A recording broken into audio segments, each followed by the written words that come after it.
அஸ்ஸலாமு அலைக்கும் ஃப்ரெண்ட்ஸ், எல்லோரும் எப்படி இருக்கீங்க? இன்றைக்கி வீடியோவில் என்ன பதின்னு பார்த்தீங்கன்னா, 1/2 கிலோவை விட கம்மி தான் நான் எடுத்திருக்கேன் மட்டன்.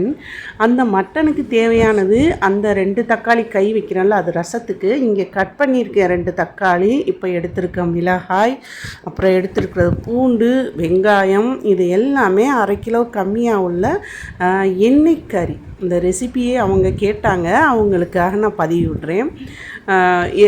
இதில் என்னன்னு பார்த்தீங்கன்னா, ஃபஸ்ட்டு கொஞ்சோண்டு எண்ணெய் சட்டி காஞ்சோன்னே ஊற்றுனல, அது கோல்டு வின்னர். அடுத்து செக்கு எண்ணெய், நல்லெண்ணெய், அதை போட்டு எண்ணெய் காஞ்ச உடனே ஒரு 10 வரமிளகாய் போட்டு, உங்களுக்கு காரம் எவ்வளவு தேவையோ நீங்கள் போட்டுக்கலாம்.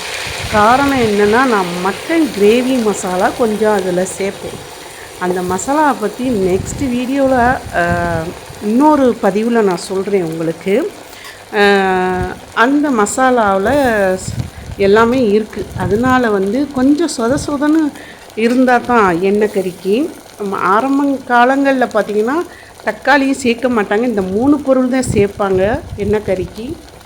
சின்ன வெங்காயம், முழு வெள்ளைப்பூடு, வரமிளகாய், இது மட்டும் போட்டு மட்டனை அலசி போட்டுட்டு என்ன பண்ணுவாங்கன்னா, மட்டன்லேயே தண்ணி இருக்கும், கொஞ்சமாக தண்ணி ஊற்றி விசிலில் வேக வச்சு, சட்டியில் ஒரு காலத்தில் விறகடுப்பில் வேக வச்சது. அப்புறம் கறி அடுப்பு அனல் அடுப்பில் போட்டாங்க. அதுக்கப்புறம் குக்கர் வந்துச்சு. நான் ஒரு 1.5 ஸ்பூன் போட்டேன். ஃபஸ்ட்டு 1 ஸ்பூன் தான் நான் அதில் காட்டியிருப்பேன், அதுக்கு பேர் சம்சா. அதில் ஒரு 1.5 ஸ்பூன் போட்டேன்.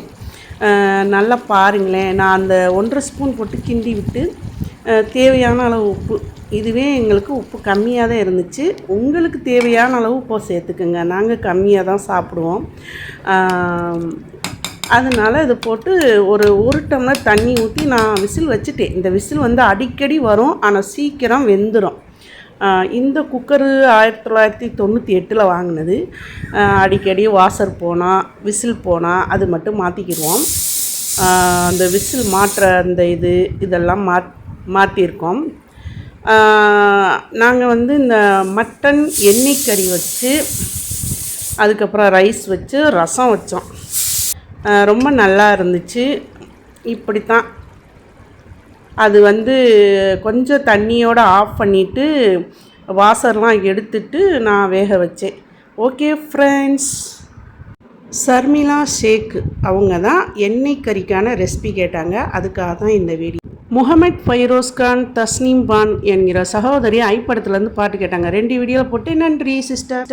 இந்த வெள்ளைக்கட்டி சாயாவுக்கு நான் அடிட்டு. அப்படி யார் சுவையாக போடுவாங்கன்னு தெரியுமா? அவங்க வீட்டில் சொந்தமாக மாடு வளர்த்தாங்க, ரொம்ப சுவையாக இருக்கும். வேறு யாரும் இல்லை, எங்கள் உம்முக்குளிஸ் பெத்தா எங்கள் பாட்டியம்மா, அவங்களும் அவங்க பொண்ணு எங்கள் சின்னம்மா நூற்சாஞ்சனம்மா சூப்பராக டீ போடுவாங்க. அதை குடிக்க தான் நான் போவேன்.